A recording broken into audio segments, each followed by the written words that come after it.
I have the original Distant Worlds game, but I never really got the opportunity to play it very much. So Distant Worlds 2 is really a totally new game for me. So I thought it'd be interesting to create a video from a newcomer's viewpoint of how easy it is to start, how easy it is to learn, and how much fun it is. So when you first start up a game, it has all the options you expect from a game of this caliber. Galaxy size, number of stars, nebula density, galaxy size. You can go to galaxy settings and you can set the galaxy expansion from pre-warp to old. I'm not sure what that is. Tech level you start at, galaxy aggression, all kinds of neat stuff. From there you can go to the threat screen. You can set the number of pirates, their strength, their proximity, how if they respawn or not. Next is the colonization screen. You can set colony prevalence from very rare to very abundant. The more abundant, the more likely you are to find a colonizable planet. You can also set the number of independent colonies, the colony's influence range. The last setting is a colonization range limit. This is simply how close a colonizable planet or moon has to be to a planet that's already colonized by you. The race screen has 7 races to choose from.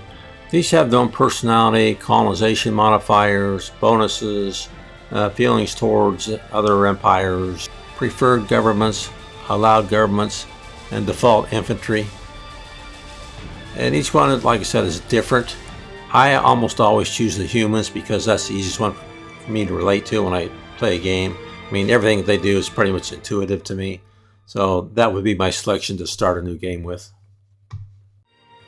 The empire and government screen is pretty simple, really. You can name your empire, choose your flag and its color, and choose the government type, whether it's democracy, feudalism, military dictatorship, or whatever's available in the drop-down list. Each government has its own particular pros and cons, and they're shown beneath the choice that you make. Starting situation is how your empire starts out. You can say how favorable things are in your home system, expansion, how many colonies you have, how well established the empire is, what tech level you want to start at, whether it's pre-warp or whatever, and the starting location, which can be set to either deep core, outer core, or the far regions of space. Other empires is a relatively simple screen. You decide whether or not you want the game to auto-generate the starting empires or not, and how many you want. The last screen is the victory conditions screen. Here you can set how much territory you need to own, how much population you need to control, what your GDP needs to be as compared to the rest of the galaxy to win an economic victory, and victory conditions that are specific to your race. There are several more things you can do at this screen, but as you can see, there's a whole lot of variety that you can get into. Once you're happy with everything, just click on Start Game. After you do that, a screen will pop up saying that it's generating the galaxy. Once the game is done generating the galaxy, you get a pop-up box that says Let's Get Started with a little background information, and when you click that, the game will start immediately. So before I really get into talking about the game, let me just make 2 general observations. At the start, it's best just to take all the defaults and go from there. And the second thing is, it's a minor disappointment for me, but it is a disappointment nonetheless, and that's the soundtrack. I really like the background music in the games, and this one seems to have a little bit lacking.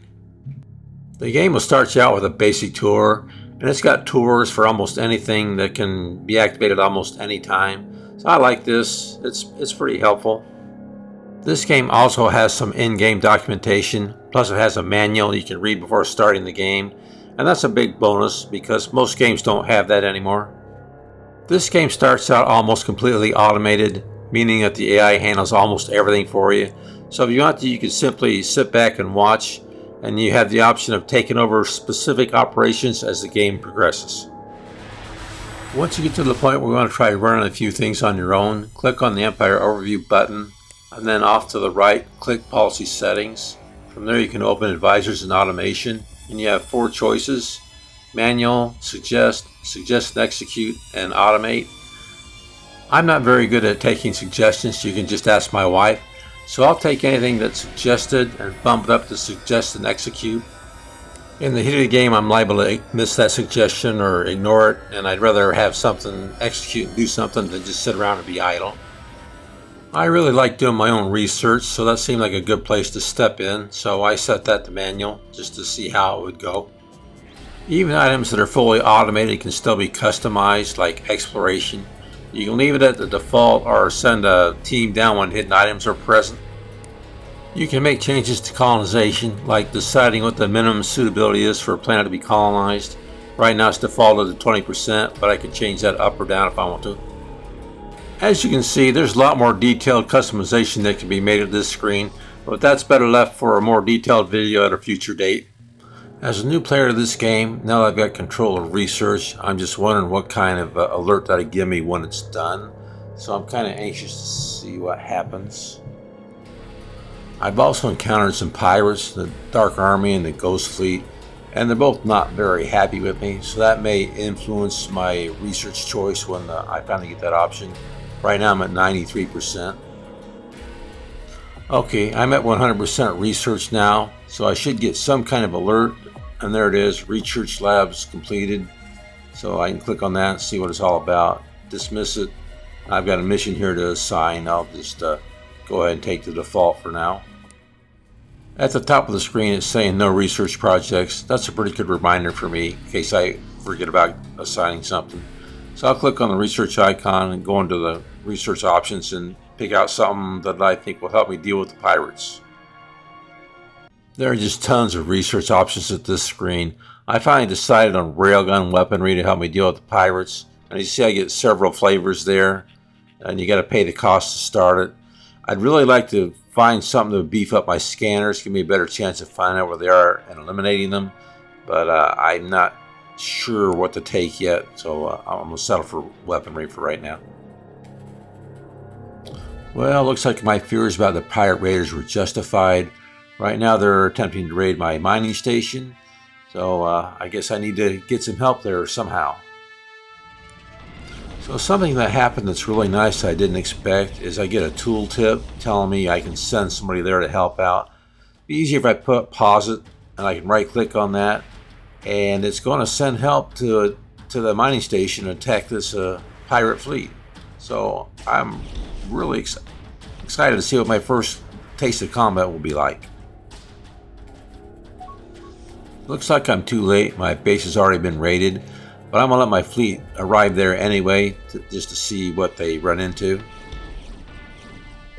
because it looks like the pirates are warping out of the system, or out of the area at least. So it looks like one of my frigates has arrived to save the day and has engaged the pirates. Combat looks pretty cool. I've got more ships under attack, so it looks like these pirates are going to be a real problem, so I deal with them somehow. Maybe I can bring up the negotiation screen or diplomacy screen and see if I can negotiate some kind of truce. It looks like my frigate's not having much trouble handling this pirate ship, so that's comforting. Maybe I can not worry about weapons research too much and focus more on scanners or something like that will help me track them down. Okay, these guys are getting to be a real nuisance. They're attacking some of my construction ships. I need to get help out to my mining station again. So it looks like some of my combat ships have encountered pirates. And once again, it looks like they're not having too much trouble handling them. So maybe I can focus on finding them or setting up a truce with them, or just ignore it for now and take them on as I run into them and work on colonization. But I really would prefer to take care of the pirates first before I go any further. So when I go to the diplomacy screen, it looks like these guys really don't like us. So I'm going to open it up and see what I can do, speak with them. And I offer them a treaty and nothing is available because, well, they don't like us enough yet. I'll take a look at negotiating or sending them a gift, which they would gladly accept. But I'm not sure I want to do that quite yet. So let's take a look at negotiating a deal. And once again, they don't like us enough to do anything, although they will take money from us. So it looks like I'm stuck with sending them a gift to see if I can make them like me a little bit better. So I'm going to try that. And that improved their opinion of us a little bit, but I don't think it's enough to help. I'm going to take a look at creating a fleet and assign it to protect my mining station. But when I go in there, I see that a fleet has already been created. I guess the automated AI did that for me, so no problem there. As for assigning him to the mining station, I don't see an option for that. What I do see is a fleet stance. It's already set to defend. That looks like the best I can do to deal with the pirates right now until I can eliminate them. Hooray, my railgun weaponry research is completed. Now I can go on to bigger and better things. Since I've now got 2 research centers, I'm also going to research 2 projects at once. Maybe get through things a little faster. One of the things I'd like to do is improve my engines so I can get to the scene of a battle a little more quickly and defend myself. I also want to work on my economy a little bit, so I'm going to take expanded space stations to give me more mining and research station capacity. So what's left to learn? Well, for me, almost the entire game, I've just touched on research. If I went through the whole thing and learned everything on and made a video about it, it'd be hours and hours long. So I'm going to cut it off here.